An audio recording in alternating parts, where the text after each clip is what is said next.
السلام عليكم يا ابطال البكالوريا. لو انت لسه محتار تختار انهي مسار او كل يوم حد يقول لك راي مختلف، فالفيديو ده معمول عشانك. ناس تقول لك ادخل المسار العلمي احسن، وناس تانية تقول لك الادبي اسهل، وغيرهم يقول لك ادخل لاصحابك داخلين. لكن الحقيقه ان اختيار المسار مش لازم يكون على كلام الناس، لازم يكون على شخصيتك وقدراتك واهدافك. تعال نشوف مع بعض ازاي تختار المسار الصحيح. اول حاجه اسال نفسك انا شاطر في ايه؟ مش الماده اللي جبت فيها درجه حلوه مره واحده بس، لكن الماده اللي بتفهمها بسرعه وبتستمتع وانت بتذاكرها. لو بتحب الرياضيات والمسائل والتفكير المنطقي، فغالبا المسارات العلميه والرياضيه هتناسبك جدا. لكن لو بتحب القراءه والكتابه والتحليل واللغات، يبقى المسار الادبي هو المسار الانسب ليك. تاني حاجه لازم تعرف هدفك. اسال نفسك انا نفسي ادخل كليه ايه؟ هل بحلم بالطب ولا الهندسه ولا الصيدله ولا الحاسبات ولا الألسن؟ وكل كليه المفروض ليها مسار مناسب. عشان كده لازم تعرف حلمك الاول وتحدد المسار المناسب ليك. تالت حاجه اوعى تختار عشان صحابك. من اكبر الاخطاء اللي بتقعوا فيها، صاحبك ممكن ينجح في مسار معين لكن انت ما تنجحش فيه،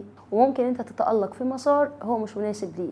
كل طالب ليه شخصيته وطريقته في المذاكره. ما تخليش قرار هيحدد مستقبلك مبني على قرار حد تاني. رابع حاجه بص لقدرتك على المذاكره. في مسارات محتاجه وقت اكبر للمذاكره، وفي مسارات محتاجه تركيز اعلى، وفي مسارات محتاجه تدريب مستمر.